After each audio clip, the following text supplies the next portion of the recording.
हाँ जी, आज हम चैप्टर नंबर 10 स्टार्ट कर रहे हैं, नाइन्थ क्लास का। चैप्टर का नाम है सर्कल्स।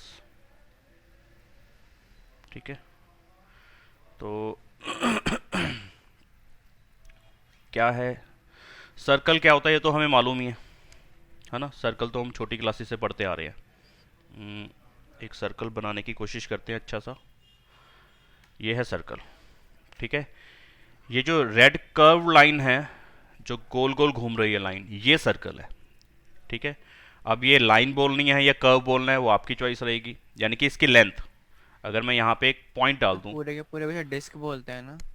अब वो बोलने के अलग अलग आपके अपना नाम है, जैसे मर्जी बोलते रहो इसको। ठीक है ना। अब क्या बोलना है वो आपकी श्रद्धा है। ठीक है, कोई कर्व लाइन बोलता है इसको।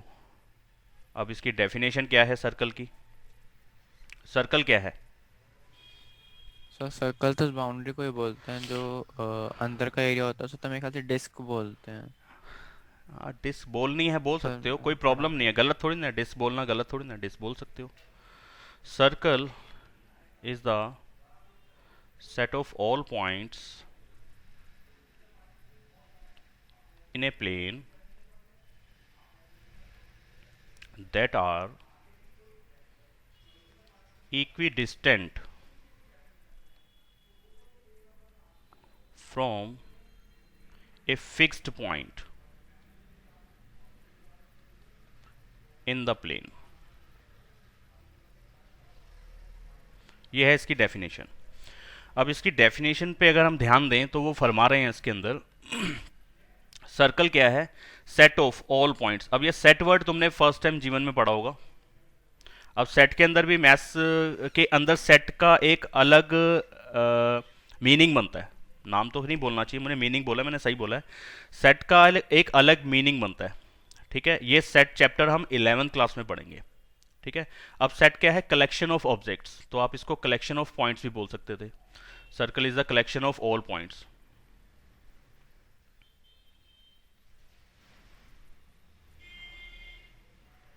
और आगे डेफिनेशन वैसे ही चला सकते हो। Circle is the collection of all points which are equidistant from a fix point in the plane. ठीक है, तो अब क्या मतलब हुआ, जरा इस पे ध्यान देते हैं, इस डेफिनेशन पे। क्या कह रहे हैं वो? अब यहाँ मैं अलग से एक फिगर लेके चल रहा हूँ। ये एक पॉइंट हो गया फिक्स्ड पॉइंट, ये हो गया फिक्स्ड पॉइंट। फिक्स्ड पॉइंट का क्या मतलब हुआ? ये फिक्स्ड हो गया जी, ये कहीं चेंज नहीं कर रहा। अब हमने इसको चेंज नहीं कर सकते। अब यहाँ से एक हमने क्या करें इसको, क्या कहें, एक रोप ले ली। ठीक है, एक रस्सी ले ली हमने, और वो रस्सी यहाँ तक खींच सकती है। ये है, अब जैसे मर्जी समझ लो, रस्सी ले लिया, धागा ले लिया, स्केल ले लिया, जैसे चाहो। मेरा मैं ऐसे बोल रहा हूँ कि हमने रोप ले ली। ठीक है, और ये 3 मीटर की है। इसकी लेंथ कितनी है? 3 मीटर की है। ठीक है, अब ये रस्सी यहाँ पे हमने बांध दी, कील से हमने इसको ठोक दिया, और जितना खींच सकते हैं, कितना खींच सकते हैं? मैक्सिमम 3 मीटर तक खींच सकते हैं इसको। अब 3 मीटर पे लेके हमने इसको रखा और डॉट लगाने शुरू कर दिए। एक पॉइंट लगाया, फिर 3 मीटर का खींच के एक पॉइंट लगाया, 3 मीटर का खींचेंगे, तो यानी कि ये लेंथ ऑफ रोप तो 3 मीटर की है ना, ये तो कम ज्यादा नहीं कर सकते। अब इसको आप खींच के ही रखना है, पूरा 3 मीटर तक खींच के रखना है, कम ज्यादा नहीं करना। फिक्स्ड डिस्टेंस की बात करिए यहाँ पे, इक्वी डिस्टेंट की बात करिए। इक्वी डिस्टेंस मतलब इक्वल डिस्टेंस, फिक्स्ड डिस्टेंस। ठीक है, तो ऐसे यहाँ पे ले लिया 3 मीटर पे, ऐसे यहाँ पे ले लिया 3 मीटर पे, ऐसे यहाँ पे ले लिया 3 मीटर पे, यहाँ पे ले लिया 3 मीटर पे, यहाँ पे ले लिया 3 मीटर पे। एक ये पॉइंट डालते जा रहा हूँ मैं 3 3 मीटर के डिस्टेंस पे। इससे कुछ मजा नहीं आ रहा। अब ये पॉइंट्स का जो डिस्टेंस है, ये वाला जो दूरी है, ये कम करते हैं। तो हम पॉइंट्स ऐसे लगाने शुरू कर रहे हैं, यानी कि 3 3 मीटर पे। तो आप देखेंगे कि लास्ट में जो आपको चीज मिलेगी, जो चीज मिलेगी जो चीज मिलेगी लास्ट में, वो सर्कल है। ये चीज, ये कलेक्शन ऑफ पॉइंट्स जो है, जो हमने 3 3 मीटर पे हमने लगाए हैं, इन सबको जब मिला लेंगे हम, तो जो फिगर हमें मिलेगी उसको नाम दिया गया सर्कल। जैसे कि यहां देखो आप, अगर मैं ऐसे ये पॉइंट्स डालने शुरू कर दूं, अब आप ये समझो कि रेड लाइन, ये रेड कर्व लाइन नहीं थी। जो सर्कल हम पहले दिखा रहे हैं ना, रेड वाली लाइन है नहीं, वो कर्व लाइन है नहीं। ये सिर्फ पॉइंट्स को लेके चलो आप। पहले मैं पॉइंट्स डाल लेता हूँ, फिर आपको थोड़ा सा समझाता हूँ।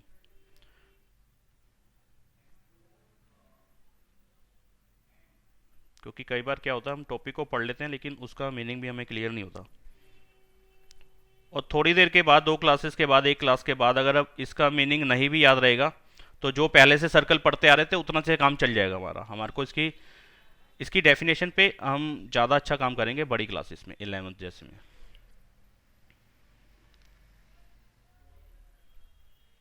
11 12 में ना आगे पढ़ाई अच्छी हो जाएगी तुम्हारी। अब मैं ऐसा काम करता हूँ कि ये बीच वाली, अब ये और इसका ये मानो कि ये सब पॉइंट जहाँ से हमने सारे जो ब्लैक पॉइंट्स लिए हैं ये सारे इक्वल डिस्टेंस में। अब मैं ये रेड वाली ना कर्व लाइन हटाने वाला हूँ, ये हटा दी।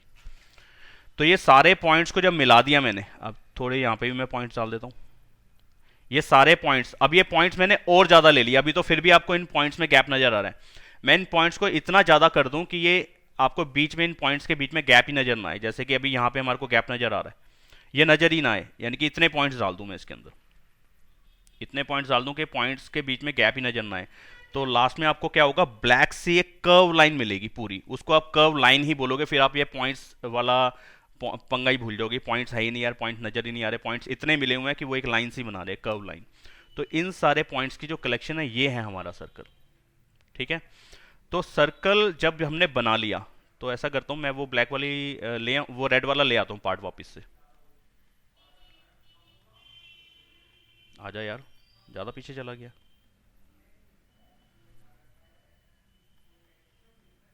अब आने वाला, ये आ गया वापस से, ठीक है। तो मेरे प्यारे बच्चों मुझे ये बता दो कि सर्कल वाली बात समझ में आई है अपने को?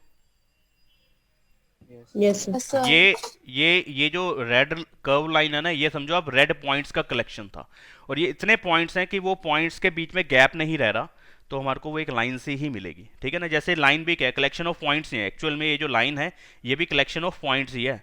ये इतने सारे पॉइंट्स है कि हम उसमें अंतर ही नहीं बता पा रहे कि यार एक पॉइंट से दूसरे पॉइंट में जाने के लिए कुछ डिस्टेंस भी है कि नहीं, मिले हुए एकदम, ठीक है। ये लाइन है। तो ऐसे ये भी सर्कल है। तो ये रेड वाला पार्ट है सर्कल, ये है सर्कल, ठीक है। और ये है सर्कल के अंदर का हिस्सा। ये क्या है, येलो वाला पार्ट है सर्कल के अंदर का हिस्सा है। बहुत से बच्चे इसी को बोल देते हैं ये सर्कल है जी, नहीं ये सर्कल नहीं है, ये सर्कल का एरिया है, ये उसके अंदर का हिस्सा है, ठीक है। तो ये सर्कल यही नहीं है, ये सर्कल का एरिया वाले बात में ये इंक्लूड होगा, अदरवाइज ये सर्कल नहीं है बोल सकते आप, ठीक है ना। थोड़ा सा कंफ्यूजन अब बन रही है कि ये क्या हो गया, ये सर्कल का एरिया है। तो ये हो गया उसका इंटीरियर, ये है सर्कल का इंटीरियर पार्ट, ठीक है। और ये पूरा प्लेन है, मान लो कि ये वाला प्लेन था, ठीक है। इस प्लेन में ये रेड वाली जो लाइन, कर्व लाइन थी, ये हो गया सर्कल जिसको मैंने ब्लैक डॉट्स डाल के दिखाया है। और जो अंदर वाला येलो वाला पार्ट है, ये अंदर वाला पार्ट जब बोल रहा हूं तो मतलब अंदर का इंग्लिश में क्या लिखेंगे, इंटीरियर ही लिखे ना। और अंदर वाले को छोड़ के जो बाहर वाला बच गया, बाहर वाला मतलब एक्सटीरियर, ये सर्कल का एक्सटीरियर पार्ट है, ठीक है। तो यानी कि एक प्लेन को, ये पूरा एक प्लेन है, यानी कि एक प्लेन तो समझ में आती है आप लोग को कि एक प्लेन को जब हमने सर्कल बना दिया तो सर्कल ने उस प्लेन को 3 हिस्सों में बांट दिया, एक खुद गब्बर यानी कि सर्कल, एक उसके अंदर का हिस्सा, एक उसके बाहर का हिस्सा, ठीक है। तो एक प्लेन को सर्कल ने कितने हिस्सों में डिवाइड कर दिया, 3 हिस्सों में डिवाइड कर दिया, एक खुद सर्कल, एक उसका इंटीरियर पार्ट और एक उसका एक्सटीरियर पार्ट। ये है जी सर्कल। अब सर्कल की कुछ एक टर्म्स हैं, ये भी हमने छोटी क्लासेस में खूब अच्छे से पढ़ रखी हैं, कोई नई चीज़ नहीं है, लेकिन थोड़ा सा फिर भी क्योंकि टॉपिक है अलग से पूरा, तो मेरा ड्यूटी बनती है मेरी कि मैं पूरा पढ़ा दूं आपको। ये सेंटर हो गया, ठीक है, ये सेंटर हो गया सर्कल का, जिसको फिक्स पॉइंट बोला था हमने डेफिनेशन के अंदर, ठीक है। अब फिक्स पॉइंट वर्ड यूज नहीं करेंगे, अब डेफिनेशन के बाद अब हम इसको सेंटर ही बोलेंगे। सेंटर से कोई भी लाइन उसकी बाउंड्री को, यानी कि खुद सर्कल को टच करे, सर्कल को टच करे जो लाइन सेंटर से, उसको बोलते हैं रेडियस। ये मालूम है आप लोग को, ठीक है। ये है, ये जो एरो वाली लाइन डाली है मैंने, ये है रेडियस, ठीक है। तो एरो नहीं डालना चाहिए था, लेकिन चलो कोई बात नहीं, ये हो गया रेडियस। यहां से लेकर, सेंटर से लेकर यहां तक की लेंथ जो है, ये है रेडियस की, ठीक है जी। इसके बाद एक लाइन जो सर्कल को 2 जगह टच करे, एक लाइन जो सर्कल को 2 जगह टच करे, कट नहीं करे, टच करे, वो होता है कोड ऑफ सर्कल।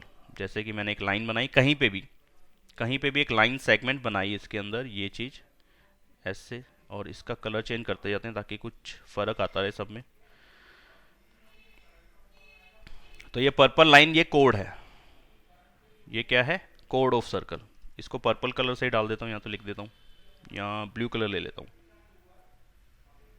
कोड। ठीक है, ये कोड है सर्कल की। अब कोड कहाँ कहाँ डाल सकते हो और रेडियस कहाँ कहाँ डाल सकते हो? एक सर्कल के अंदर कितनी रेडियस डाल सकते हो? Infinite, infinite. Infinite radius. Infinite. यहाँ से यहाँ डाल दी एक, फिर यहाँ से यहाँ डाल दी, ऐसे कितनी रेडियस डाल सकते हो? कोई सीमा नहीं है, आप काउंट भी नहीं कर सकोगे इतनी रेडियस। एक बंदा डाल के दूसरे को दे देगा, पढ़ नहीं पाएगा कितनी है, इनफाइनाइट है। ऐसे कोड भी कितनी डाल सकते हो? इनफाइनाइट। जैसे कि एक सर्कल है ये, इसी मेन डायग्राम को खराब नहीं कर रहा हूँ, एक दूसरा डायग्राम अलग से ले रहा हूँ। ये डाली कोड, ये डाली code, code code code code code, ये सब कोड है जो सर्कल को दो जगह टच करेंगी। टच करना चाहिए, मैंने दिखाया नहीं है, देखो यहाँ से यहाँ छोड़ रहा हूँ, तो ये सारी कोड नहीं है, ये मैं गलत बना रहा हूँ, टच करके दिखाना है मुझे, ठीक है ना। सर्कल है यहाँ से यहाँ तक, यहाँ से यहाँ तक, सर्कल को दो जगह टच करना चाहिए। हाफ में रह गया, कहीं बीच में रह गया, तो ये कोड नहीं है, ठीक है, टच करना चाहिए, तो ये है कोड। अच्छा, एक टर्म और आती है, उसका यूज ज्यादा नहीं है तुम्हारे सिलेबस में, पहले का भी था 10-12 साल पहले, आज नहीं है। एक ऐसी लाइन जो सर्कल को काट के निकल जाए, एक ऐसी लाइन जो अंदर तक ना रहे उसके, काट के निकल जाए, तो उसको बोलते हैं सीकेंट। क्या बोलते हैं उसको? सीकेंट। ये सीकेंट है, इसका कोई खास यूज नहीं है। इस सीकेंट का थोड़ा बहुत यूज आएगा 10th के अंदर, लेकिन वो भी थोड़ी हद तक आएगा, सिर्फ एक टॉपिक को समझाने के लिए, उसका कोई क्वेश्चन नहीं अलग से सीकेंट का। तो ये सीकेंट लाइन है, ठीक है, और ये कोड हो गई। अच्छा, कोड की डेफिनेशन ये थी कि जो सर्कल को दो जगह टच करती है वो कोड है। तो आप इसके अंदर एक लाइन ऐसी भी देख रहे हैं जो सर्कल के सेंटर से पास कर रही है और दो जगह टच कर रही है, जैसे कि ये।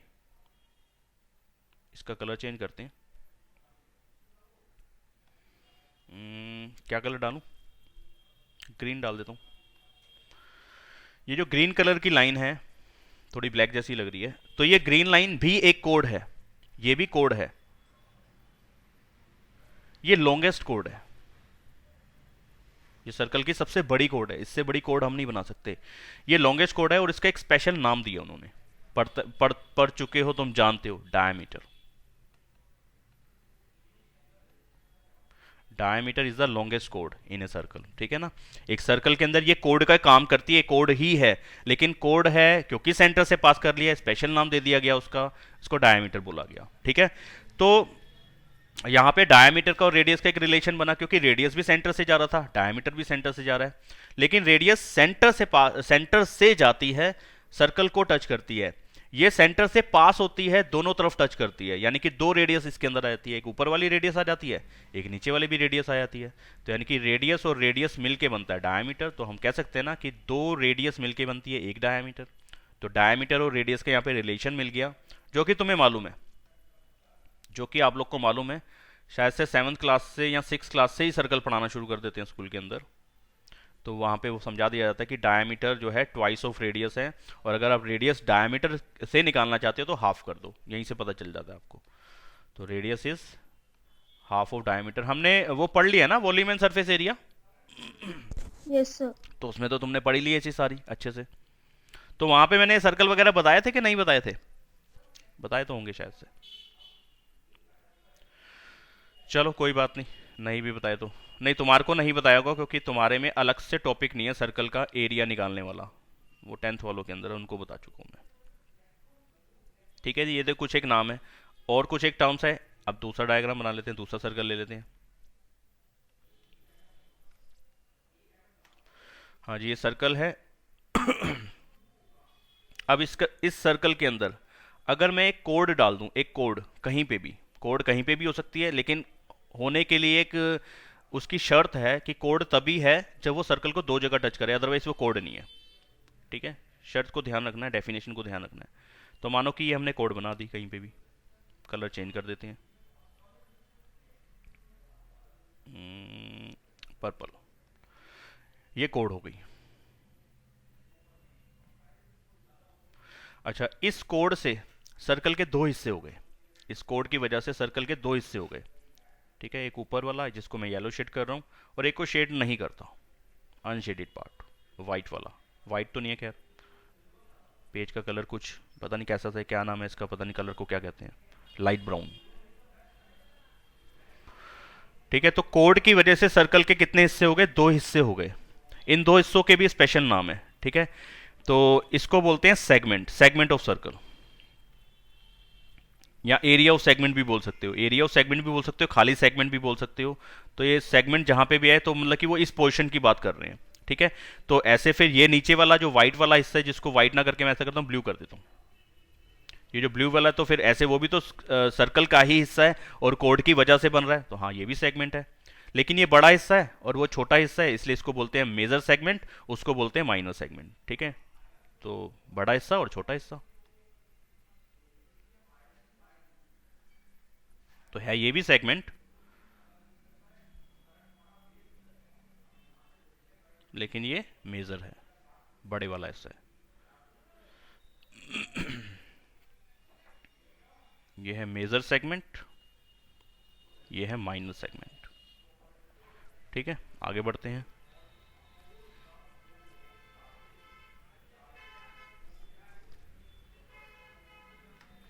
अरे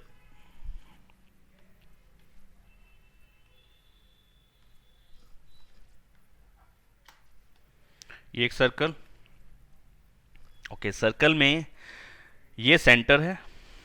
ठीक है, और सेंटर से ये गई एक रेडियस, ये गई दूसरी रेडियस, तो रेडियस भी टूल से ही बना देते हैं।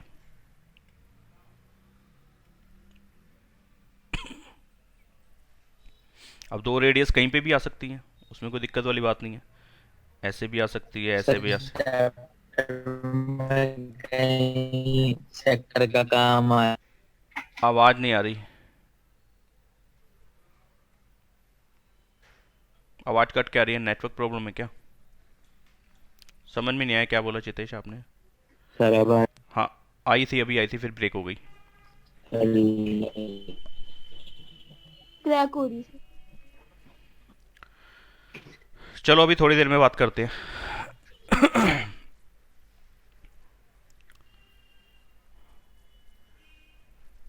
तो ये हो गया सेंटर।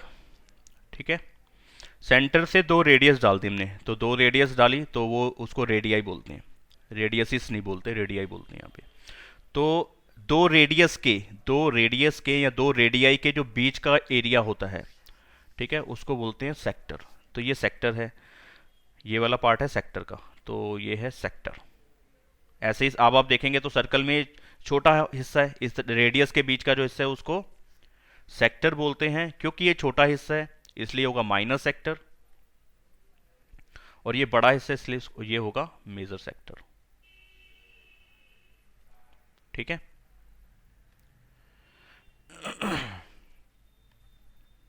हाँ चितेश बोलो क्या कह रहे थे, अब क्या पता आवाज आ जाए अभी।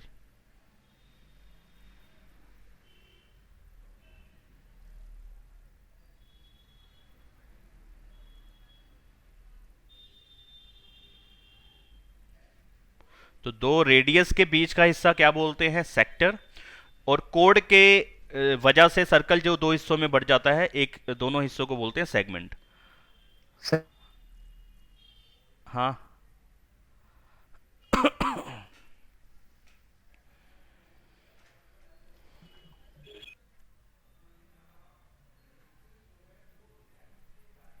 बोलो, आवाज नहीं आ रही बेटा, अनम्यूट करो अपने आप को, बोलो। सर पता नहीं आज कुछ नेट में खराबी हो रही है, आ, अब इसलिए नहीं आ रही। चलो बोलो क्या कह रहे हो, कोशिश करते हैं समझने की क्या कह रहे हो। नहीं सर कुछ इम्पोर्टेंट नहीं था, मैं यही कह रहा था कि में सेक्टर तो कुछ काम है नहीं। सेक्टर का कोई काम है नहीं, या यस सर। सेगमेंट का? हाँ है, काम है, आएंगे आगे क्वेश्चंस आएंगे सेगमेंट के और सेक्टर सेक्टर के एरिया निकालने के लिए शायद नहीं है, लेकिन क्या हो सकता है वो क्वेश्चन पे डिपेंड करेगा कि स्पेसिफिकली कि इस पे कोई क्वेश्चन है भी कि नहीं, मेरे को ध्यान नहीं है, क्योंकि तीनों क्लासेस का मिक्स चलता रहता है ना, तो अभी मेरे को देखने ही पड़ेंगे क्वेश्चन आ रहे हैं कि नहीं। बाकी देख लेंगे, टर्म्स है समझा रहा हूँ, आपकी एनसीईआरटी ने भी दी हुई है, इसलिए मैं समझा रहा हूँ, आगे 10th में काम आने वाली है। तो अभी समझ लेते हैं थोड़ा बहुत, कोई दिक्कत नहीं है, खत्म हो गया बस। कुछ एक यूज है इसका, आगे आएगा।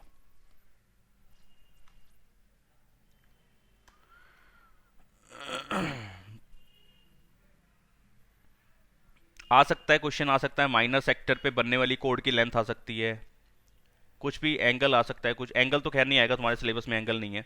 तो देखते हैं क्या क्वेश्चन बने हुए हैं इस पे, देखते हैं अभी। अच्छा, ये हो गया ये हो गया सर्कल। अब सर्कल में से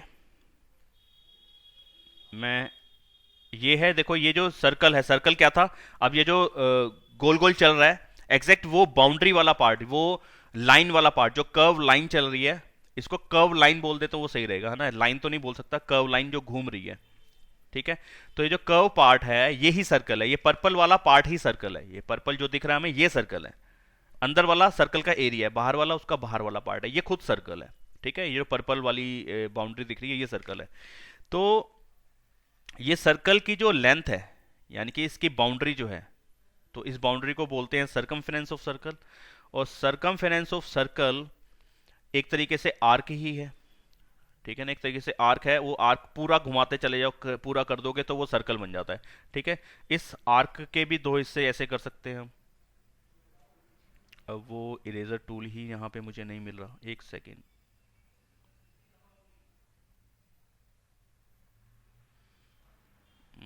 कौन सा इरेजर लेना है, छोटे वाला लेना है मुझे। तो ये वैसे मैंने छोटा काट ही दिया, लेकिन चलो ऐसे ही समझा सकता हूँ अभी। इसको मैं अलग से उठा देता हूँ, अब तो थोड़ा सा समझ में ऐसे नहीं आएगा कि भाई वो मिल भी पा रहे हैं कि नहीं, क्या कन्फ्यूज़न आ रही है इसके अंदर। अभी बताता हूँ क्या कर रहे हैं इसके अंदर। तो ये सर्कल था, सर्कल में से एक हिस्सा मैंने काट के थोड़ा सा ऊपर कर दिया, एक हिस्सा नीचे कर दिया, ठीक है। तो ये है, अब सर्कल का कोई सा भी हिस्सा निकाल लो, सर्कल में से आप थोड़ा सा पार्ट इसका हटा दो और सिर्फ कुछ छोड़ दो।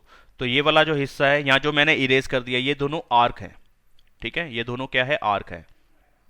तो ये सर्कल की छोटे वाले हिस्से की है, छोटी आर्क है, तो ये इसको बोल देंगे माइनर आर्क और ये बोल देंगे मेजर आर्क, ठीक है। ये है माइनर आर्क और ये है मेजर आर्क।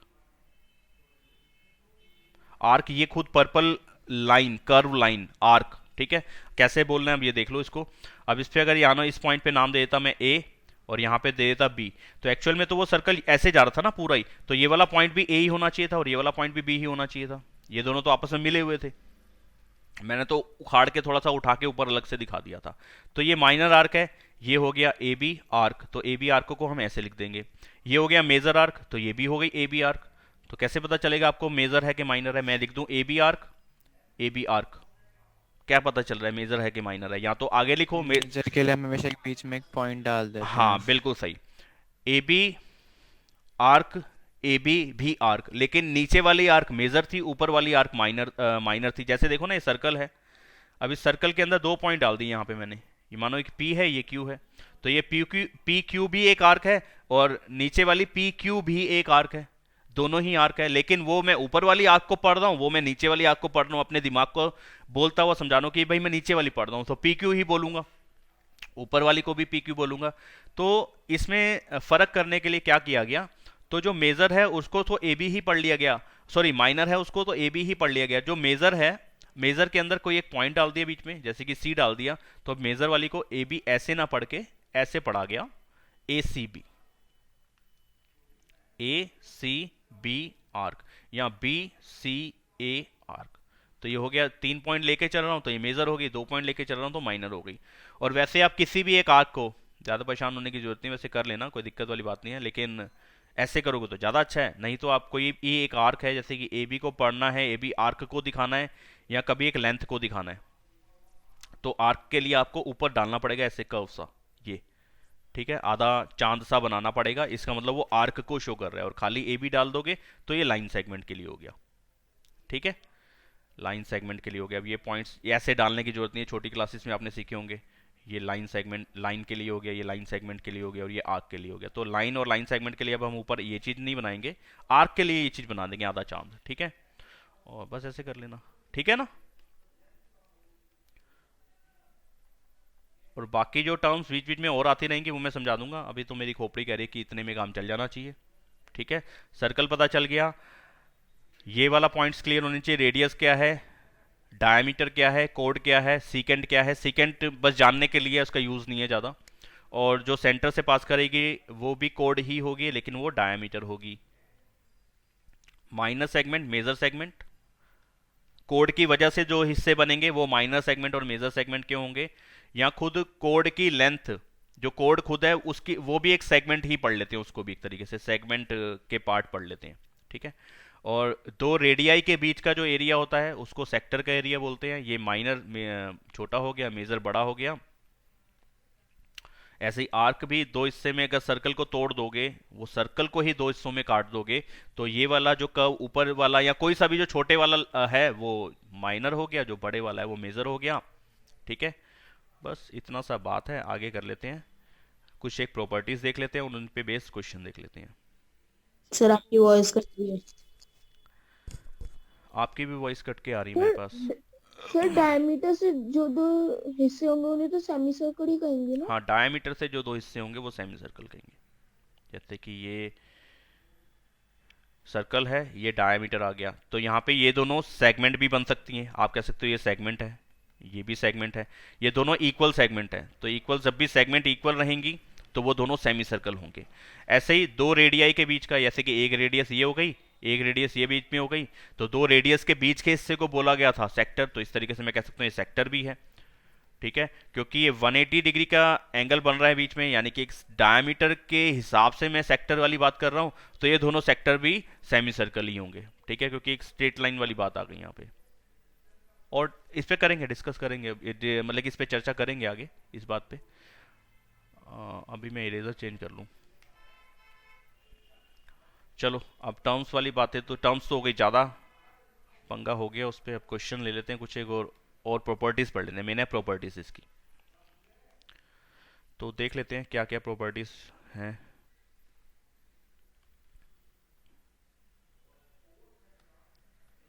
एक सेकेंड।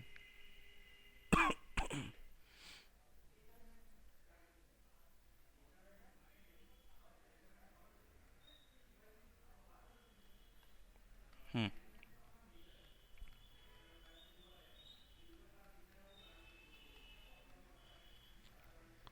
यही दे रखा है उन्होंने अभी फिलहाल। चलो, जो एक्सरसाइज 1 है उससे पहले जो प्रॉपर्टीज बताई हुई हैं उन्होंने, जो चीज़ें बताई हैं मैंने भी वो बता दी हुई हैं आपको। अब उन्हीं पे बेस्ड जो ये एक तो फिल इन द ब्लैंक्स है और ट्रू फॉल्स है, इनको देख लेते हैं।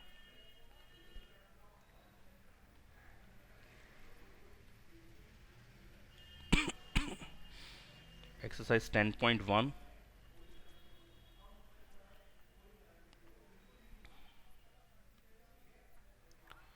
हाँ जी, यहाँ पे क्या कह रहे हैं, the centre of a circle, the centre of a circle lies in dash of the circle. Option दे रखे हैं एक्सटीरियर और इंटीरियर। सर्कल कहाँ पे होता है, अंदर अंदर होता है कि बाहर होता है? भाई ये तो बच्चे वाला है ना, इंटीरियर अंदर होता है, वो तो हमने पढ़ भी लिया। वैसे भी अगर आप नहीं भी बताते तो हम इतनी बात जानते हैं। अच्छा, सेकंड पॉइंट क्या है, a point whose distance, a point whose distance from the centre of a circle, a point whose distance from the center of a circle is greater than its radius lies in the dash of the circle। क्या कह रहा है, meaning बताओ कोई जना मुझे, क्या है मीनिंग, क्या है? A point whose distance from the centre of circle. देखो क्या कह रहा है कि एक पॉइंट है जिसका डिस्टेंस हमें कहां से पता लगाना है, उसके सेंटर से, सेंटर से पता लगाना है, लेकिन उसका जो डिस्टेंस है वो क्या है, उसकी रेडियस से बड़ा है। तो रेडियस क्या होती है, यहां से यहां तक होती है और उससे बड़ा डिस्टेंस है। तो ये वाला पॉइंट, जो जिस पॉइंट की बात कर रहा है, ये पॉइंट उसके अंदर होगा कि बाहर होगा? आप समझ पा रहे हो, उसके बाहर होगा, बाहर, एक्सटीरियर होगा। ठीक है, आगे, the longest code of a circle is ए, ये आपको मैंने समझाई दिया। तो सबसे बड़ी जो कोड होती है वो डायमीटर होती है, diameter of the circle. An arc, जो आर्क की बात कर रहे हैं यहाँ पे, जो आर्क हमने लास्ट वाला पॉइंट समझा था, an arc is a dash when its ends are the ends of a diameter। ये क्या कह दिया हमने, एक आर्क क्या है, एक आर्क ऐसे ही बन सकती है, ऐसे भी बन सकती है, ऐसे ही बन सकती है, ऐसे ही बन सकती है, ऐसे ही बन सकती है, ऐसे ही बन सकती है, और पूरा वो घुमा दोगे पूरी आर्क, जहाँ से शुरू करी वहीं ख़त्म कर दी तो वो सर्कल हो गया। वो कह रहा है ऐसा करना कि एक आर्क जो है वो ऐसे बनानी है जो उसके जो एंड्स हैं, जो आर्क के जो एंड्स हैं वो एंड्स ऑफ डायमीटर है। तो यानी कि ये डायमीटर हो गया जो कि सेंटर से पास कर रहा है, और एक ये हमने आर्क डाल दी जिसके एंड्स जो हैं वो डायमीटर के एंड से मिल रहे हैं, यानी कि ए और बी डायमीटर हो गया, और ए से शुरू करी, बी से एक आर्क, बी तक हमने एक आर्क लगा दी। तो क्या फिगर मिल रही है हमें? Semi circle. सेमी सर्कल, आधा सर्कल मिल रहा है ना, हाफ सर्कल मिल रहा है। तो हाफ सर्कल ना बोल के उसको सेमी सर्कल बोलते हैं। Segment of a circle, segment आपको पता है क्या है, जो कोड की वजह से पार्ट बनते हैं। Segment of a circle is the region between an arc and, अब मैंने बता ही दिया कि आर्क, जो सेगमेंट वाला पार्ट होता है वो क्या होता है, सेगमेंट बनता है आर्क से, और देखो ऊपर ये रहा सेगमेंट, ठीक है। सेगमेंट कौन से हिस्से को बोला, इस ब्लू वाले को और इस येलो वाले को। ये क्या है, यहां से लेकर यहां तक है ये आर्क, और ये चीज क्या है, कोड। आर्क और कोड के बीच का हिस्सा होता है सेगमेंट का। आप इधर से भी देख लो, ये ग्रीन वाला पार्ट ये वाला आर्क है, और ये वाला लाइन कोड है। तो आर्क और कोड के बीच के हिस्से को क्या बोलते हैं, सेगमेंट। तो यहां पे उन्होंने क्या क्वेश्चन उठाया, the segment of a circle is region between an arc, arc और किसके बीच का हिस्सा होता है, कोड, कोड के बीच के हिस्से को हम क्या बोलते हैं, सेगमेंट बोलते हैं। अच्छा, फिफ्थ पॉइंट तो हो गया। Six point, a circle divides the plane, एक सर्कल डिवाइड करता है एक प्लेन को, ऑन विच इट लाइज, जिसमें वो होता है, इन डैश पार्ट्स। कितने पार्ट्स में डिवाइड करता है एक सर्कल प्लेन को, बता दिया था, थ्री पार्ट्स में डिवाइड करता है एक सर्कल खुद, एक उसके अंदर का हिस्सा और एक उसके बाहर का हिस्सा। ठीक है, तो ये बातें तुम्हें समझ में आ गई हैं। ट्रू फॉल्स क्या है, line segment join the centre, line segment joining the centre to any point on the circle is a radius of the circle. सही बात है, ये सही बात है। रेडियस क्या थी, सेंटर को, सेंटर से एक लाइन सेगमेंट जो कि सर्कल को टच करेगी उसी को तो रेडियस बोलते थे, यही तो कह रहा है वो, तो सही है, ट्रू है। A circle has only finite number of equal codes, नहीं, गलत, इनफाइनाइट होती हैं, फाइनाइट नहीं होती। If A circle is divided into 3 equal arcs, एक सर्कल को मैं 3 इक्वल आर्क्स में डिवाइड कर दूं, तो each is a major arc, मतलब कि मेजर और माइनर की क्या डेफिनेशन आपने दी है, आपने कहा जो बड़ा है वो बड़ा है, जो छोटा है वो छोटा है, आपने कोई उसके लिए डेफिनेशन तो दी नहीं ना। क्या कह सकते हो, कुछ कह सकते हो मेजर और माइनर के लिए?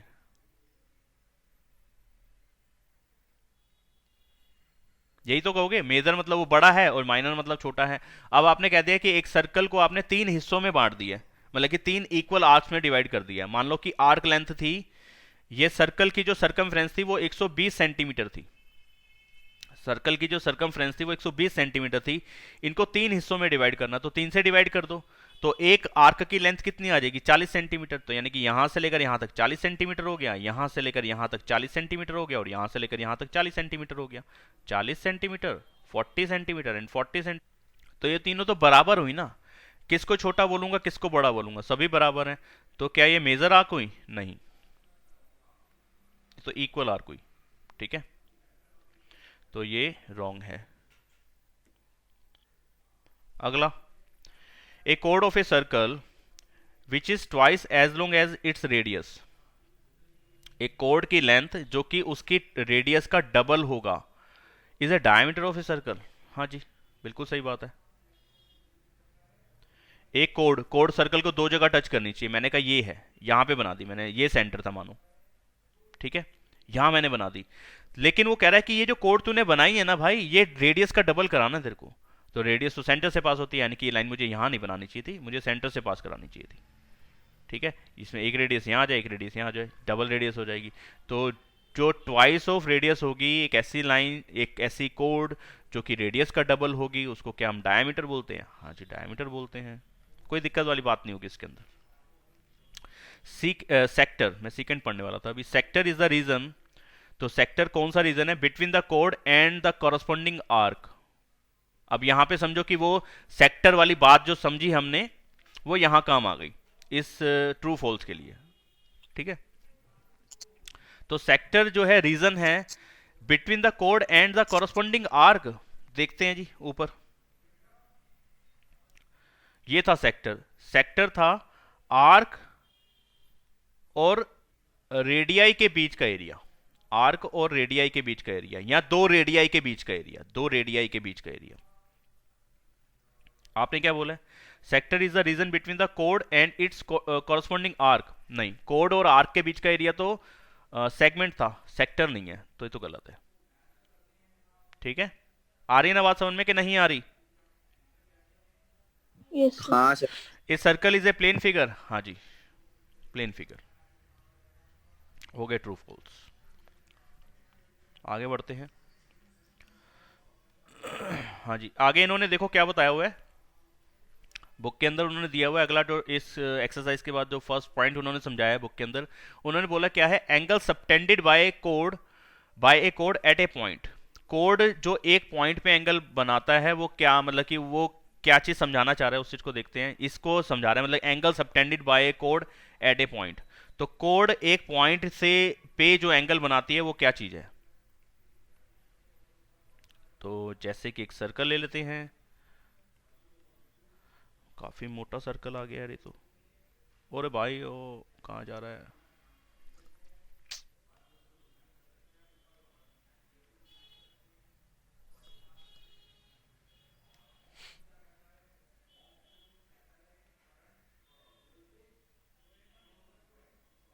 कलर चेंज नहीं होगा क्या तेरा?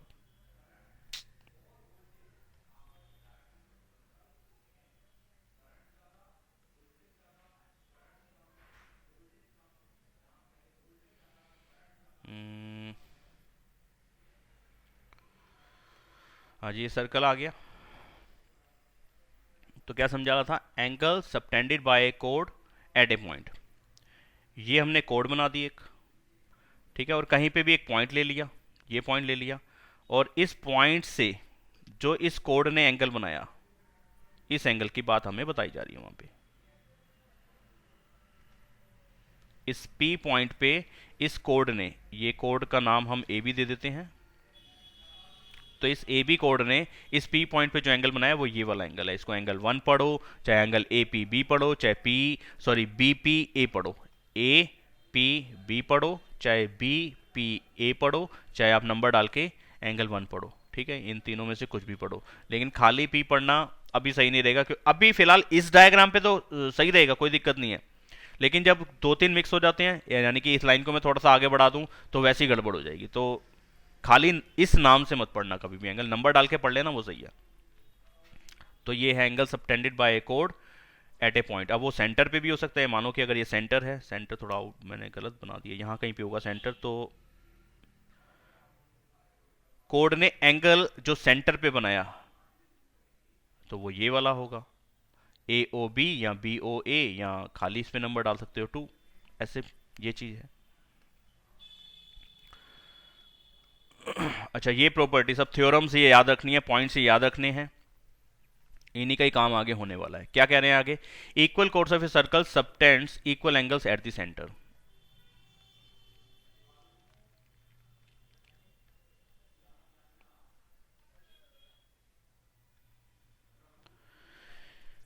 तो क्या है जी? Equal chords of a circle subtend equal angles at the centre.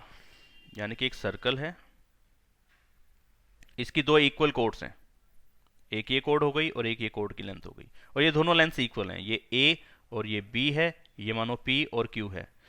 तो ये इक्वल एंगल बनाएंगी कहाँ पे? सेंटर पे। तो ये हो गया centre, let O be the centre of circle, और ए बी और पी क्यू जो है इक्वल कोड्स हैं।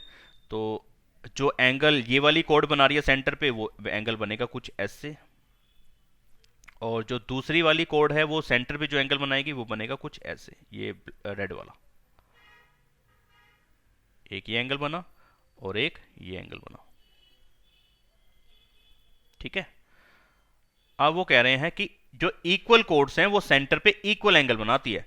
तो ये यहां पे तो अभी हम प्रूव कर रहे हैं, लेकिन आगे इसको एज ए प्रॉपर्टी चलाएंगे, इसको प्रॉपर्टी मान के चलेंगे, मतलब कि ठीक है ना, हर बार प्रूव नहीं करेंगे। तो एंगल 1 और एंगल 2 हमें इक्वल बताना है, और गिवन पार्ट क्या है इसके अंदर से? गिवन है ये सारी रेडियाई जितनी भी है ये इक्वल हैं, तो नहीं, ये गिवन पार्ट में नहीं डालना चाहिए, हमें हमें गिवन पार्ट में जाना चाहिए। A circle with centre O and AB and PQ are equal chords। ये हमें बता रखा है आपने कि ये दोनों कोड्स इक्वल हैं एक सर्कल की। अच्छा, प्रूव क्या करना है कि जो ये सेंटर पे एंगल बना रही हैं दोनों कोड्स, एंगल 1 और एंगल 2, ये दोनों इक्वल हैं। तो कंस्ट्रक्शन का पॉइंट हुआ यहाँ पे, ये एंगल बने कैसे होंगे, जब हमने ए से ओ को, बी से ओ को, क्यू से ओ को और पी से ओ को ज्वाइन करा होगा। तो ये कंस्ट्रक्शन का पॉइंट आ जाएगा, join A O, B O, Q O and P O. वो कंस्ट्रक्शन वाला पॉइंट मैं नहीं लिख रहा हूँ यहाँ पे। तो क्या हो जाएगा यहाँ पे, आप दोनों ट्राइंगल्स को कॉन्ग्रुएंट कर दो, एंगल 1 एंगल 2 इक्वल आ जाएगा। और बड़े आराम से कॉन्ग्रुएंट कर पा रहे हो, कैसे, ये सिंगल कट और ये सिंगल कट वाली लाइन इक्वल है क्योंकि रेडियाई है एक ही सर्कल की। ये डबल कट और ये डबल कट वाली लाइन इक्वल है क्योंकि ये भी रेडियाई है, ठीक है, ये भी रेडियस है सारी की सारी। और ये ट्रिपल कट वाली लाइन और ये ट्रिपल कट वाली लाइन, ये दोनों तो इक्वल आपने दे ही रखी है, ये कोड है, कोड की लेंथ आपके हिसाब से इक्वल है। तो एसएसएस रूल से दोनों ट्रायंगल कॉन्ग्रुएंट हो जाएंगे, और जब दो ट्रायंगल कॉन्ग्रुएंट हो जाएंगे तो सीपीसीटी अदर 3 पार्ट इक्वल हो जाएंगे। यहाँ पे 3 एंगल्स बचते हैं, तो मैं वो वाले भी लिख सकता हूँ इक्वल, लेकिन रिक्वायरमेंट उनकी है नहीं, 1 और 2 को इक्वल दिखाना है, तो सीपीसीटी 1 और 2 इक्वल हो जाएगा। बिल्कुल आसान सी थ्योरम है ये। तो ये प्रूव करने के लिए कम ही आती हैं, जो आएंगी वो मैं बता दूंगा। और मेन ये प्रॉपर्टी हमारे को ध्यान होनी चाहिए, ये प्रूव करने के लिए कम आती है, लेकिन ये जो प्रॉपर्टी है, ये वाली प्रॉपर्टी है, ये अपने को दिमाग में रखनी है, क्वेश्चंस के टाइम पे ये यूजफुल है, इनकी जरूरत पड़ेगी हमें। तो यहाँ पे इसको करेंगे, in triangle AOB and triangle QOP। आप चाहते तो POQ भी लिख सकते थे, उस तरीके से भी कॉन्ग्रुएंट हो सकता था, क्रॉस वाली लाइंस भी इक्वल हैं यहाँ पे, तो वैसे भी चला सकते थे। फिलहाल मैं ऐसे लिख रहा हूँ, कोई दिक्कत वाली बात नहीं है। तो यहाँ पे मैंने लिख दिया कि AOQO के इक्वल, BOPO के equal, radii of same circle, ठीक है। और तीसरी चीज आ गई AB इक्वल में QP। आपने दे रखा है इस बात को कि ये कोड्स की लेंथ इक्वल है, therefore triangle AOB is congruent to triangle QOP SSS rule से। देयरफॉर CPCT हम लिख सकते हैं कि इस ट्राइंगल का एंगल 1 और उस ट्राइंगल का एंगल 2 इक्वल है, CPCT। और यही हमें प्रूव करना था, 1 और 2 इक्वल होगा। ठीक है जी, आसान सी बात। दूसरी प्रॉपर्टी इसका कन्वर्स है, दूसरी थ्योरम, वो यहां पे क्या कह रहे हैं कि if the angle subtended by the chords of a circle at the centre are equal.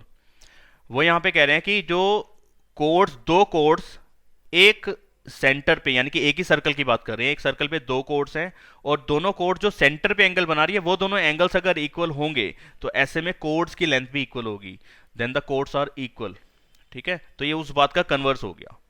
तो ये भी थ्योरम है, ये प्रूव करने के लिए नहीं आती क्योंकि बेसिक सी थ्योरम है, आराम से आप कर सकते हो, उसी तरीके से कर सकते हो, लेकिन ये प्रॉपर्टी हमारे को ध्यान होनी चाहिए, इसका यूज बनेगा आगे। तो सारी प्रॉपर्टीज अपने को दिमाग में होनी चाहिए, वरना काम नहीं कर पाओगे। क्वेश्चन आते हुए भी फिर प्रॉपर्टीज नहीं लिखोगे, नंबर नहीं मिलेंगे। तो एक ये सर्कल ऐसे बना रहा हूं मैं, circle if the angle subtended by the chords of a circle at the centre. 2 codes ले ली, अब मैं एक यहां बना रहा हूं और एक यहां जान के छोटी बना रहा हूं, ये इक्वल नहीं लग रही, जान के बड़ी छोटी बना रहा हूं। लेकिन हमारे को प्रॉपर्टी के हिसाब से, यानी कि इस थ्योरम में आपने जो गिवन पॉइंट्स बोले हैं वो ये बोले हैं कि भाई जो सेंटर पे दोनों कोड्स बना रही है ना एंगल, वो दोनों इक्वल है।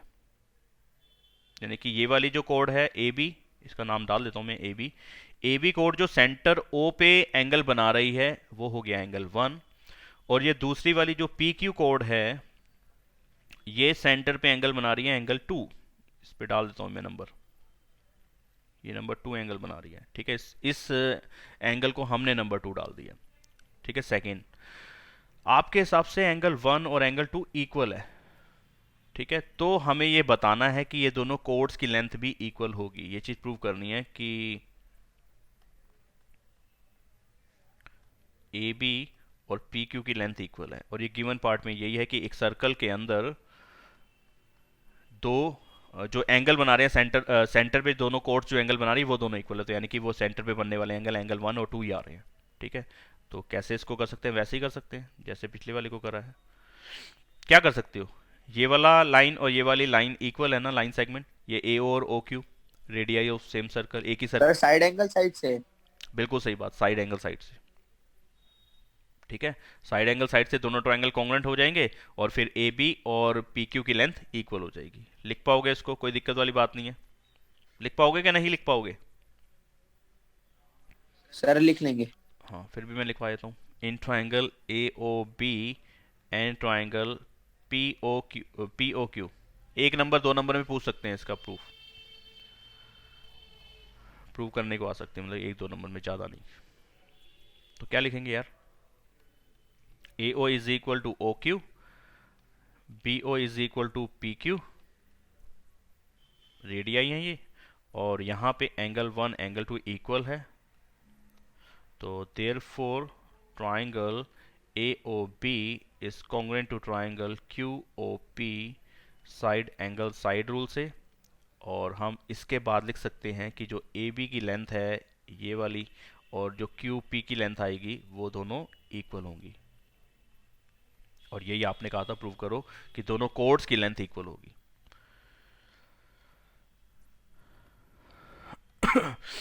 तो अब आगे 10.2 डाल दिए, यानी कि यहां तक की प्रॉपर्टीज पे बेस्ड आगे क्वेश्चन आ गए हमारे पास। वो कह रहे हैं recall that 2 circles are congruent if they have same radii. ठीक है, आपको ये मालूम ही है कि 2 सर्कल्स कॉन्ग्रुएंट कब होंगे, जैसे ट्रायंगल्स कॉन्ग्रुएंट कब होते हैं, वो रूल्स हमने अपने 7 चैप्टर में हमने पढ़े थे। आरएचएस रूल था, साइड एंगल साइड रूल था, एसएस रूल था, एसएसएस रूल था, आरएचएस रूल था ना, ये सारे रूल्स से हमने कॉन्ग्रुएंट करना सीखा था। लेकिन सर्कल को कॉन्ग्रुएंट कैसे किया जाता होगा यार? 2 सर्कल को कॉन्ग्रुएंट कर तभी सकते हैं, यानी कि सर्कल की मेन बात क्या है, रेडियस। तो दोनों सर्कल के अगर रेडियस वाला पार्ट सेम है तो उसका मतलब दोनों सर्कल कॉन्ग्रुएंट होंगे। तो यहाँ पे उन्होंने बताया रखा है कि इस बात को समझते हो तुम कि भाई 2 circles are congruent if they have same radii, दोनों की रेडियस वाला पार्ट सेम होता है तब वो कॉन्ग्रुएंट होते हैं। तो प्रूव करो कि equal codes of congruent circles, prove that equal codes of congruent circles. अब 2 सर्कल्स लेने हैं जो कि कॉन्ग्रुएंट होने चाहिए, subtend equal angles eight there centre, वो दोनों सेंटर पे इक्वल एंगल बनाएंगे। तो इसी के जैसा हो जाएगा जैसा अभी हमने पढ़ा है।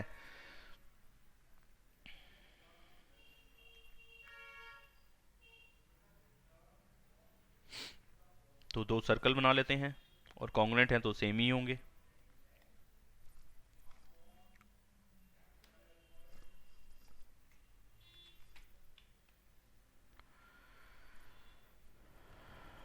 ये आ गया सर्कल 1, ये आ गया circle 2। O is the center of circle 1 and O dash is the center of circle 2। और प्रूव दैट इक्वल कोड्स, दोनों की कोड्स इक्वल है आपने बोल दिया, तो दोनों पे कोड बना लेते हैं। ये पहले वाले सर्कल पे ए बी कोड हो गई और दूसरे वाले सर्कल पे पी क्यू कोड हो गई, और दोनों की लेंथ इक्वल है आपके हिसाब से। तो ये दोनों जो अपने अपने सर्कल जो अपने अपने सेंटर पे दोनों कोड्स एंगल बनाएंगी,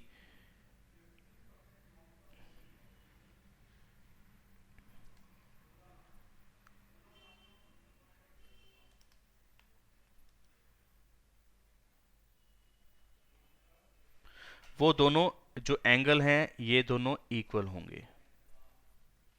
तो वो हमने एक ही सर्कल पे पढ़ा था, यहाँ 2 अलग अलग सर्कल पे पढ़ने हैं, तो वैसे ही करने का तरीका कुछ वैसे रहेगा, कॉन्ग्रुएंट ही करेंगे। लेकिन बस सर एसएसएस से। बिल्कुल सही, वैसे ही होगा। तो यहाँ पे गिवन है सर्कल 1 और सर्कल 2 कॉन्ग्रुएंट है।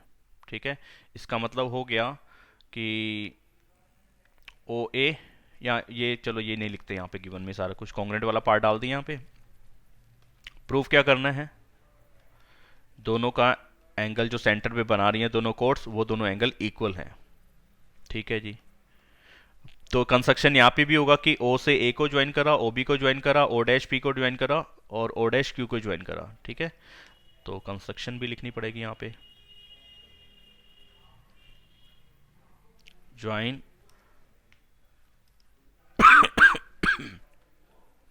ओ A, O B, O dash P and O dash Q. तो यहाँ पे लिख सकते हैं कि in triangle O A B and triangle O dash P Q, इन दोनों ट्राइंगल्स में क्या क्या बातें हमें समझ में आ रही हैं।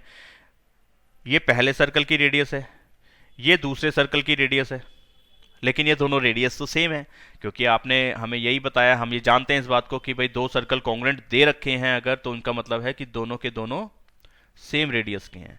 तो जो रेडियस इसकी है वही रेडियस उसकी होगी, ठीक है। तो यहाँ पे हम ऐसे लिख सकते हैं कि इसकी ओ ए पहले वाले सर्कल की रेडियस है और ओ डैश पी दूसरे वाले सर्कल की रेडियस है, ठीक है। और ये दोनों सर्कल कॉन्ग्रुएंट थे, इसलिए दोनों की लेंथ इक्वल होगी, ठीक है। तो इसके लिए हम लिख सकते हैं क्योंकि भाई सर्कल 1 और सर्कल 2 कॉन्ग्रुएंट हैं, इसलिए ये इक्वल रहेंगी और ये रेडियाई हैं दोनों अलग अलग सर्कल। इतना लिख दो कि चलेगा काम।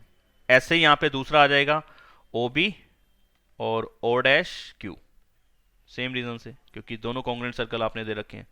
और तीसरी बात क्या आ जाएगी भाई, इसमें तो कुछ है ही नहीं खास, ए बी किसके इक्वल है, पी क्यू के इक्वल है, ये आपने दे रखा है,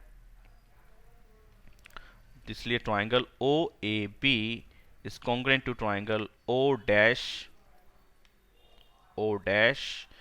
P Q S S S rule से। सेम वैसे ही हो गया जैसे हमने पहले वाली थ्योरम को प्रूव किया है, लेकिन वो एक ही सर्कल की बात थी, ये दो अलग अलग सर्कल की बात है। दो अलग अलग सर्कल तभी अलग अलग हैं जब तक उनकी रेडियाई अलग अलग ना हो, वरना वो दोनों एक ही सर्कल बन गए, ठीक है ना। रेडियस सेम हो गई तो वो एक ही सर्कल में हम काम कर रहे हैं एक तरीके का, ठीक है।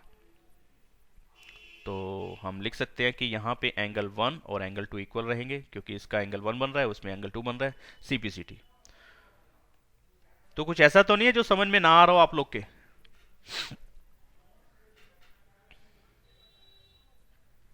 बताओ। No sir. आसान सी बातें हैं सारी की सारी, अभी कोई मुश्किल बात शुरू नहीं हुई है यहाँ पे, सब कुछ आसान है, सब कुछ पढ़ा पढ़ाया है, एक बारी पढ़ के हम समझ सकते हैं। ऐसा कुछ नया नहीं है जो कि हमें पीड़ा पहुंचा रहा हो, दिक्कत दे रहा हो हमें, ऐसा कुछ नहीं आया अभी तक। अच्छा, अगला क्वेश्चन क्या बोला है उन्होंने?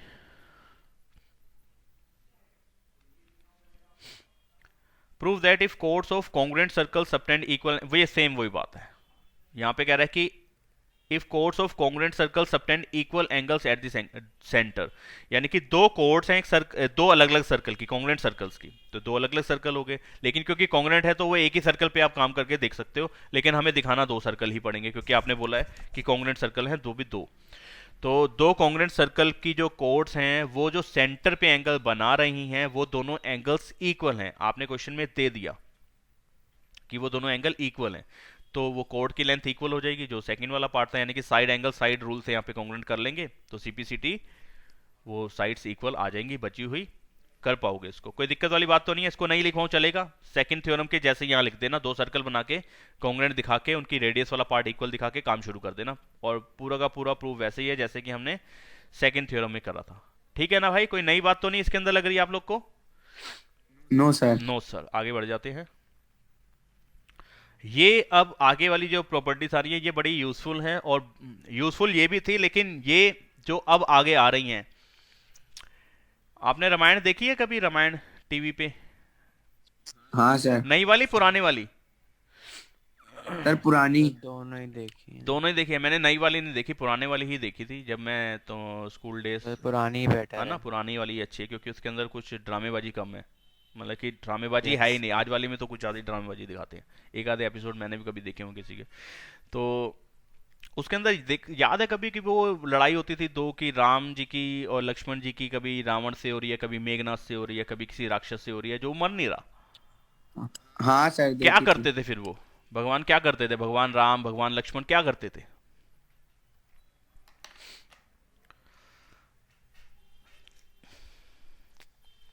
नहीं याद आ रहा, बताओ ना यार, कुछ तो बताओ। अटैक लाइक हैं? तीर सर नहीं, लड़ाई तीर होती वीर है चला रहे हैं, बड़े सारे तीर चला रहे हैं, वो सामने वाला जो है वो, सर ब्रह्म हाँ ब्रह्मास्त्र निकालते थे ना। अब तू मरेगा ही तब जब ब्रह्मास्त्र चलाऊंगा। तो जब क्वेश्चन का सॉल्यूशन बन ना रहा हो ना अच्छा हमसे, जब हमारे बस से बाहर हो जाए, सीधी तरीके से घी निकल नहीं रहा, हमें पल्ले पड़ नहीं रहा, अब क्या करें? तो अब ये वो जो प्रॉपर्टी है 10.3 थ्योरम, मैं एक बार फिर देख लूं कि यही है ना। The perpendicular from the centre to A circle is code bisect the code. हाँ, ये ब्रह्मास्त्र है, ये भगवान राम का ब्रह्मास्त्र है। ये सर्कल क्वेश्चन, सर्कल चैप्टर में, सर्कल टॉपिक के अंदर जब बच्चों से काम नहीं बनता, हम लोग से काम नहीं बनता, तो हम ब्रह्मास्त्र का यूज करते हैं, थ्योरम 10.3 का। क्योंकि परपेंडिकुलर है, परपेंडिकुलर हम डालते रहेंगे जहां हमारा मन करेगा। तो हम जब क्वेश्चन में अड़ जाएंगे, अपना ब्रह्मास्त्र निकालेंगे और लगा देंगे, अब तो क्वेश्चन का सॉल्यूशन बनेगा ही बनेगा। ठीक है जी। तो ये वाली प्रॉपर्टी, ये वाली थ्योरम, ये है ब्रह्मास्त्र, जो सबसे ज्यादा यूजफुल है, जो सबसे ज्यादा यूज हम करेंगे क्वेश्चन में। क्या बोल रहे हैं इसके अंदर? The perpendicular from the centre of a circle, यानी कि एक परपेंडिकुलर कहां से? सेंटर ऑफ सर्कल से, सर्कल के सेंटर से, टू ए कोड, कोड के ऊपर, बाइसेक्ट द कोड, कोड को बाइसेक्ट कर देगा। बस ये है ब्रह्मास्त्र। क्या है इसका, क्या मीनिंग बनता है जी? पहले कॉपी कर लेते हैं इसको। तो इसका प्रूफ इन्होंने दे रखा है ना कि नहीं दे रखा? नहीं दिया हुआ, मैं लिखवा देता हूं। क्या बोला भाई ने? कि भाई ये है सर्कल, ये है एक कोड, और ये रही code, A B is a code, ठीक है। और ये हो गया सेंटर ऑफ सर्कल, ये हो गया ओ। यहां से जो एक लाइन डलेगी और वो परपेंडिकुलर अगर है, तो ये कोड को बाइसेक्ट कर देगी। ठीक है। तो गिवन क्या है, गिवन पार्ट क्या है इस थ्योरम के अंदर, कि in a circle O is the center and AB is the chord.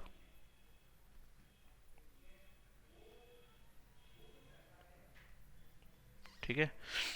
और क्या है, परपेंडिकुलर भी तो इन्होंने डाल ही रखा है, परपेंडिकुलर, और यहाँ पे जो A से परपेंडिकुलर डाला इस कोड के ऊपर, उसका नाम डाल दिया AD।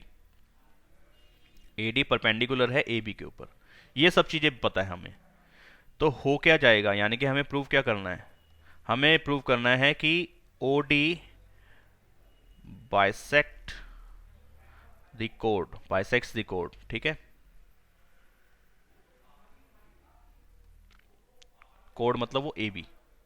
ठीक है। यहां इसको हम दूसरे शब्दों में लिख सकते हैं कि AD और DB इक्वल है, ऐसे समझ सकते हैं इस बात को। तो क्या करेंगे, कंस्ट्रक्शन वाला तो कोई पॉइंट, हाँ कंस्ट्रक्शन बनेगी यहाँ पे। कंस्ट्रक्शन क्या बनेगी कि भाई O को A से ज्वाइन करा दो, यानी कि कर दो, और O को B से भी ज्वाइन कर दो। Join OA and OB। Proof क्या है जी, कैसे लिखें इसको?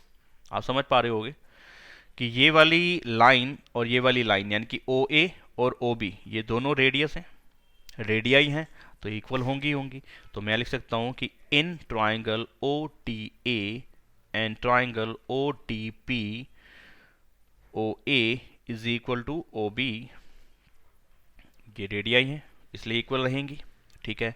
फिर मैं ये लिख सकता हूं कि भाई OD की लेंथ कॉमन है दोनों ट्राइंगल्स में,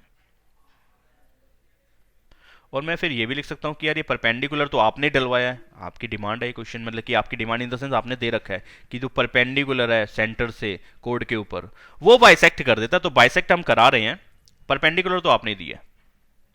तो ये और ये दोनों एंगल्स इक्वल है,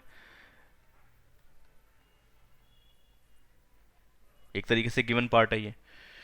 तो देखना जरा कौन सा रूल लग रहा है यहाँ पे, RHS लग रहा है ना, राइट एंगल हाइपोटेन्यूज sir. और perpendicular, sorry hypotenuse right angle और कोई एक साइड, यानी कि मैंने परपेंडिकुलर ली यहाँ पे, तो RHS रूल से दोनों ट्राइंगल कॉन्ग्रुएंट हो जाएंगे। देयरफॉर ट्राइंगल ODA, मैंने सीक्वेंस पहले से ही देख के लिखा है ये वाला, तो यही सीक्वेंस बनेगा। ODA is congruent to triangle ODB, triangle है ये, ए जैसा लग रहा है कुछ, RHS रूल से। ठीक है जी, कॉन्ग्रुएंट हो गया। तो कॉन्ग्रुएंट हो गया तो ये वाली लेंथ और ये वाली लेंथ इक्वल तो हो गई CPCT, तो यही तो करना था। AD is equal to AB, therefore AD is equal to BD लिखा जाएगा। वैसे कॉन्ग्रुएंट जब ट्रायंगल्स को करते हैं तो सीक्वेंस मैटर करता है वहां पे, तो उस हिसाब से तो यही बनेगा। लेकिन कॉन्ग्रुएंट करने के बाद आप CPCT लिखने के बाद इसका यूज कैसे करते हो वो आपकी चॉइस है। अब इसको AD और DB ही पढ़ लोगे तो ठीक है, इक्वल ही है ये हमें वहां पे कॉन्ग्रुएंट करते टाइम तक सीक्वेंस फॉलो करना होता है। उसके बाद अब हमारी मर्जी है कि हम उसको कैसे पढ़ रहे हैं। तो मैं यहाँ पे AD, वैसे कॉन्ग्रुएंट करते टाइम AD और BD बना, यहाँ DA और DB बना, लेकिन कॉन्ग्रुएंट कर देने के बाद या CPCT वाला पॉइंट लिख देने के बाद मैं अब इसको चाहे जैसे मर्जी पढ़ूं, AD is equal to DB, वहां मेरी मर्जी है। तो फिलहाल मैं CPCT लिख रहा हूं और इतना ही तो करना था, AD is equal to BD। Sir मेरी 5 बजे क्लास है। बस क्लास ओवर हो रही है, बस आपकी खत्म, यहीं तक करना था। ये ब्रह्मास्त्र वाला करा दिया पॉइंट। अब और कुछ एक थ्योरम्स हैं अभी अगली एक्सरसाइज से पहले, मैं देख लूँ एक बार। इसका कन्वर्स भी होगा, ये रही, और एक ये भी है, बस इसका कोई खास यूज़ नहीं है। दो थ्योरम का, ये वाली थ्योरम है इसका कन्वर्स, इनका यूज़ करेंगे और ये वाले क्वेश्चन करेंगे, फिर आगे वाली प्रॉपर्टीज पढ़ेंगे, आगे वाली एक्सरसाइज करेंगे। तो इंटरेस्टिंग टॉपिक है, आपके पढ़ने पे डिपेंड करेगा, मेरे पढ़ाने पे डिपेंड करेगा। ठीक है, ध्यान से समझना, बड़ा यूजफुल टॉपिक है, बड़ा फायदेमंद टॉपिक है, इंटरेस्टिंग टॉपिक है, आगे काम आने वाला टॉपिक है। और क्या बताऊं, मतलब कि पीछा नहीं छोड़ेगा आखिर तक, पढ़ाई जब तक करोगे मैथ्स में पीछा नहीं छोड़ेगा ये टॉपिक, अलग अलग रूप में आपके सामने आएगा। अभी आप कुछ पढ़ रहे हो सर्कल में, 10th में आप कुछ और चीजें पढ़ोगे जो अभी तक नहीं पढ़ी थी, कुछ और चीजें पढ़ोगे, 11th में बिल्कुल ही रूप चेंज हो जाएगा। वहां पे एक इसका नया रूप देखोगे कि सर्कल क्या था, अभी तक जो समझते आ रहे हैं 9th और 10th में, वो एकदम से बहुत कुछ चेंजेस होने वाले हैं उसके अंदर। तो हम वहां पे इक्वेशन के रूप में उसको पढ़ेंगे। अभी ज्योमेट्री के अंदर डाल के चल रहे हैं, वहां पे हम वो एल्जेब्रिक पार्ट भी इसका पढ़ेंगे, सर्कल का कुछ इक्वेशंस की फॉर्म में। ठीक है, तो आज इतना ही करते हैं, बाकी करेंगे आगे अगली क्लास में। तब तक के लिए जय राम जी की और राधे राधे। अपना